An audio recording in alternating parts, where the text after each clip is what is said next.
Hello, Cancer, Sun, Moon, Rising, and Venus signs. Kamusta kayo? Sana po ay nasa mabuti kayong kalagayan. Welcome back po sa Star Tarot. Kung bago kayo rito, welcome din kayo. Thank you sa inyong support. I truly appreciate it. God bless you all. Paunang mensahe ni Cancer. Oh, by the way, before that, no, Cancer, maraming salamat po sa lahat po ng nagdasal para sa mama ko, sa kanyang pagaling. Maraming salamat po sa mga well wishes ninyo para sa mama ko. I truly appreciate it. God bless you all po for doing that. Ngayon po ay siya po ay na-discharge na sa hospital. Nagpapagaling na lang po or magpapagaling pa dito sa bahay. Maraming salamat. Sa paunang mensahe po ninyo ay energy of the devil, involvement with the law. Yan. So, maaaring ang iba sa inyo dito siguro may violation, ano? Maaari din naman na kayo yung enforcer ng batas. Maaring ganon. So, maaring katulong kayo sa paggagawa ng mga batas or nagpo-formulate ng kung ano-ano, no? Mga rules. Maaring ganon ang ganap. So, we have the energy of the rooster, an arrogant, boastful person you should not cross. Ayan. So, maaring kilala nyo na to, no? Kaya alam nyo na isa siyang arroganteng tao, yayabanging tao. So, maaring kilala nyo na to. Kaya as much as possible, ano, kung alam ninyo kung saan ninyo to may encounter or maaring may encounter, ay iwasan na lang, no? Kasi negative vibes yan. Hindi natin kailangan sa buhay natin yan. So as much as possible, iiwasan natin ang mga ganyang klase. So we have energy of the month of June, sorry. So most likely, Cancer, meron kayong plano dito around June. So maaaring meron kayong gagawin dito. Maaring proyekto yan or maaring pagbabiyahe, travel, maaring ganon. Or there could be wedding. Maaring merong mga kasalang magaganap dito for some of you in June. Kung hindi man kayong ikakasal, maaring kayo ay pupunta sa isang kasalan, kayo ay maiimbitahan sa isang kasalan. That is also possible. We have career. Ayan. So, maaaring trabaho nyo talaga to, no? Yung lawmaking, siguro, trabaho ninyo or nagtatrabaho kayo sa opisina, na ganyan ang mga ginagawa, maaaring ganon, ano? Maaari din naman na focused ang iba sa inyo dito sa inyong karera. Maaaring yun ang pinagbibigyan ninyo ngayon ng mas majority ng inyong attention, panahon, no, ang inyong career. We have owl, good advice from a wise person. Ayan. So, maybe you are receiving an important advice, a good advice from a wise person. This could be anyone. This could be anyone. Maaaring kamag-anak ninyo, mentor ninyo, katrabaho, kaibigan. It could be anyone na magbibigay sa inyo ng advice. We have broom, new home, new attitude. Ayan. So, maybe, ano kayo ngayon? Meron siguro kayong ina-acquire na bagong bahay, bagong condo, apartment, maaaring ganon. Maaari din na nagki-cleaning up, no? Nagki-clean up si Cancer dito at naghahanda para sa paglilipat bahay.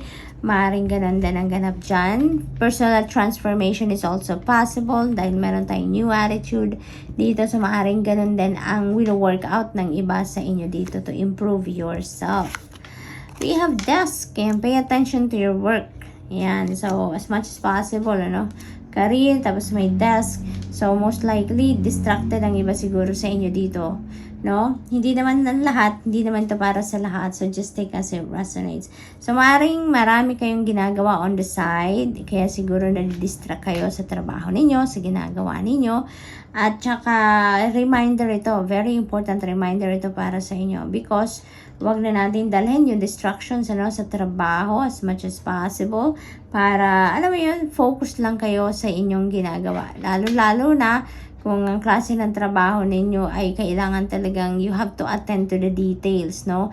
Kaya hindi pwede dito na i-allow ninyo ang sarili ninyo na ma-distract kayo ng kung anumang bagay. So what else? We have grasshopper, situations in the balance that require careful handling. Ayan. So, this could be related to work. This could be related to pamilya, no? Maaaring usaping pamilya ang delicate situation na yan. So, what else? We have cat, two-faced friend. Ayan. So, ngayon, maaaring madiscover ninyo to kung sino tong two-faced friend na ito, Cancer. You know that, no? Maramdam nyo naman yan. You're a water sign. You're very highly intuitive and very sensitive. Kaya most likely, kilala nyo na to. No? Or maaring nararamdaman nyo to pero siguro hindi nyo lang tinatanggap sa sarili ninyo na two-faced yung kaibigan nyo na yan. No?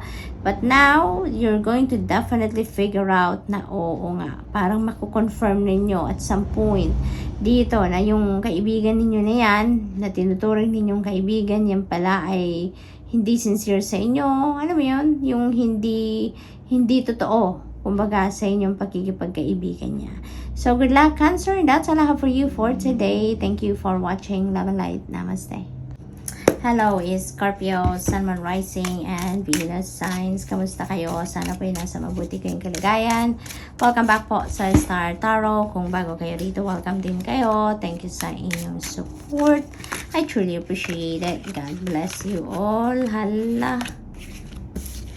By the way, Scorpio, maraming salamat po sa inyong mga dasal para sa mama ko. Maraming salamat po sa mga well wishes po ninyo para sa kanyang pagaling. Maraming salamat. At finally po, nakauwi na kami. Na-discharge na siya kagabi. Dito na lang sa bahay magpapagaling. Maraming salamat po sa inyo. I truly appreciate it. So we have the energy of the handshake. A meeting with a stranger could be important. And so, maaaring meron kayong makikilala dito na bagong tao, ano? Maaaring maging bagong acquaintance or bagong kaibigan ninyo ito. And that person is going to, most likely mag-play ng significant role sa buhay ninyo in the near future, no, Scorpio? So, we have bird flying and news is on the way. This could be good news. Yan ang na-pick up ko dito. Napakaliwanag ng background ng bird. Pataas din siya. So, parang very positive ang energy na nilalabas niya. Kaya most likely good news ang bagay na to na parating. No? Maaring yan ang hinihintay din ninyong balita talaga. Diba? Maaring balita ito, no? Nang siguro ang iba sa inyo nag-a-apply for abroad, nag-a-apply ng trabaho or for migration or study, no? At maaring ito na yon yung balitang hinihintay ninyo. Good luck. So, we have dog, protection from a powerful friend. Ayan. So, parang ang iba sa inyo siguro, meron mga kinukonsulta, no? Mga legal siguro, na legal action, mga ganon. Or, maring nagkukonsulta kayo sa mga other professionals, no? Maaring sa bangko, maaring mga ganon, finances, aspeto ng buhay ninyo. Maring meron kayong mga usapin regarding that, at yan ay siguro ikinukonsulta ninyo sa mga professionals, no? So, maaring ganon. We have journey. Ayan, horse. Meron tayong pagbabiyahe dito, but maaring short trip lang ito. Maaring meron lang kayong dadalawin saglit, maaring meron din kayong papasyalan lang saglit, maaring ganon. And lang to, short distance lang, no? Maaring short distance lang ito, Scorpio. So good luck po. We have acts and forces against working against you. Ayan. So maaring merong inggit, no? Merong naiinggit para sa iba sa inyo, Scorpio. Kaya as much as possible, iwasan nyo na lang yan. You are Scorpio, you're water sign, napakalakas ng radar ninyo. So, sundin ninyo ang divine guidance sa inyo. Sundin ninyo yung bulong sa inyo ng inyong intuition, because that is going to give you a signal, no? Kung ano or sino ang dapat ninyong iwasan, okay? Kasi maaring maaring mga katrabaho ninyo to, kaibigan or kapamilya, di ba? Kahit kapamilya, merong inggitero at inggitera. So, maaring yun. So, we have bouquet, compliments from an admirer. Ayan. So, meron kayong tagahanga dito, Scorpio. Maaring opposite sex, maaring hindi naman. Depende sa inyong sitwasyon. But definitely, someone na magko-compliment sa inyo.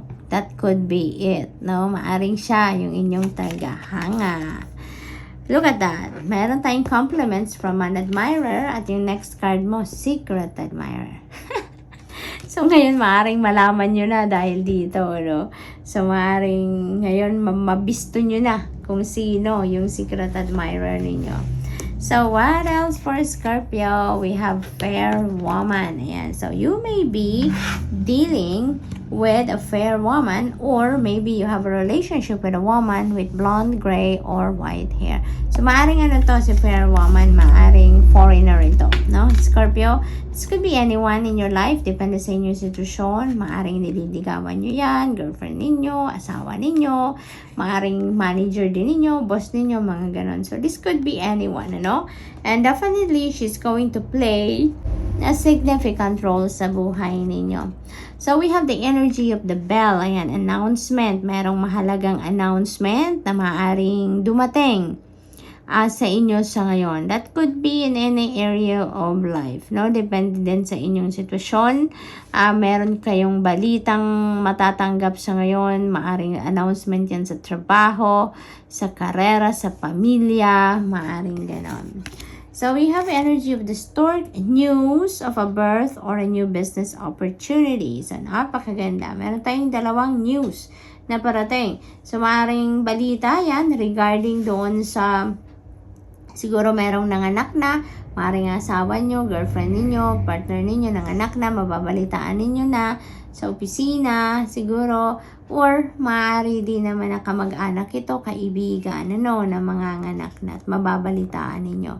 Posible din na meron kayong balita about sa new business opportunity. Maaring merong offer sa inyo dito for a new business opportunity. So, good luck po.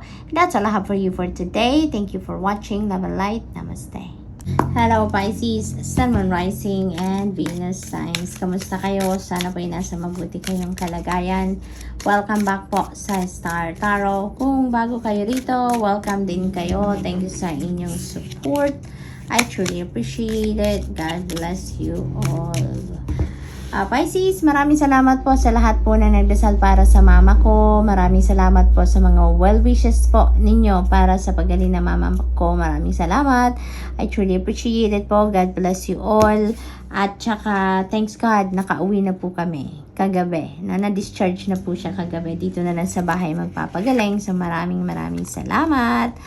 Unang mensahe po ninyo ay bird flying. Ayan, news is on the way. So, maaring meron kayong hinihintay dito na balita, no? At maaring related yan sa paglipad ninyo. Maaring kayo ay nag-a-apply ng trabaho abroad or nag-a-apply kayo ng study visa. Maaring nag-a-apply kayo for migration. So, whatever the reason, no, ng inyong paglipad, yan ay maaring yun ang matatanggap ninyong balita sa ngayon.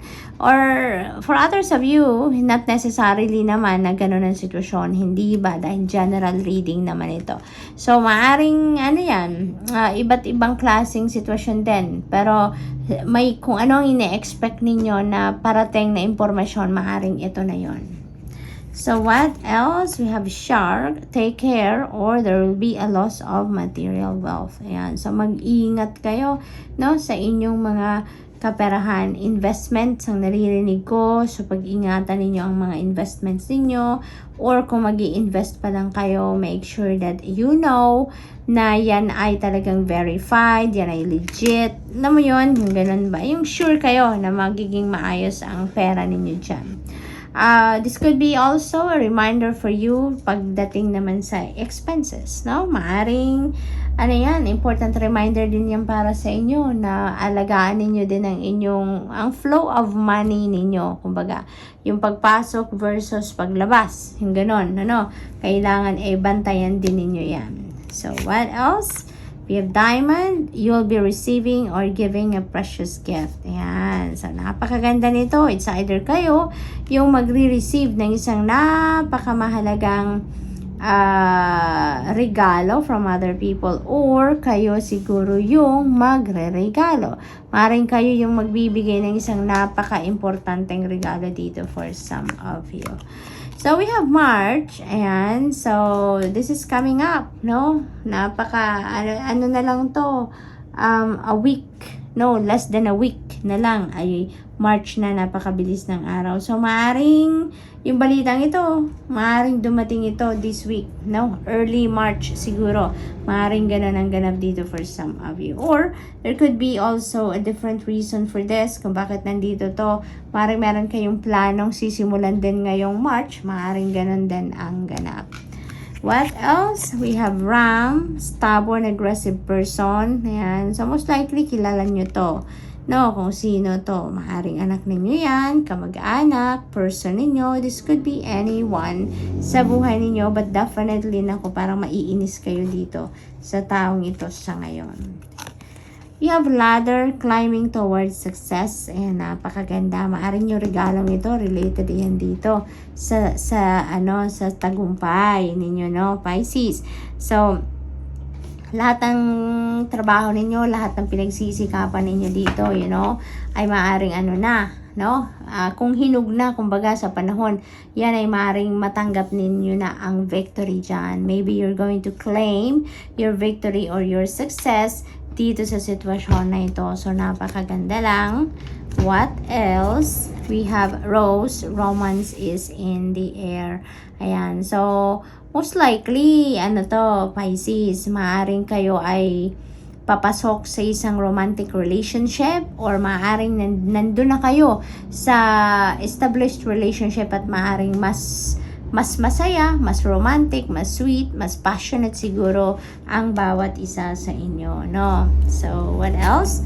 We have chain of events that will affect your life.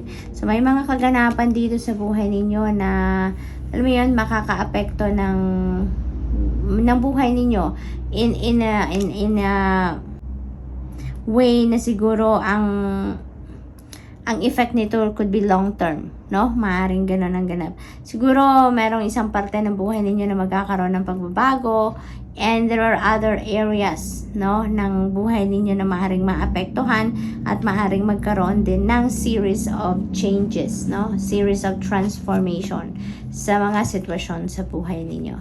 Money path, napakaganda. A path with money is waiting for you to find it. Ayan. So, there is an opportunity for you para magkaroon kayo ng prosperity and abundance dito. And that is your new money path na naghihintay sa inyo. So, open your eyes, open your ears, open yourself to this new path, no? Na maaring yan ang kumakatok na sa inyo sa ngayon, Pisces. So, be vigilant, be observant, at saka buksan ninyo ang mga mata at ang isipan ninyo dito at ang mga tenga ninyo dahil maaring sa pakikipag-usap ninyo, diyan ninyo makita or marinig, kumbaga, ang mga tip, no, ng mga kaibigan ninyo or kausap kung saan kayo magkakaroon ng opportunity para kayo ay magkapera.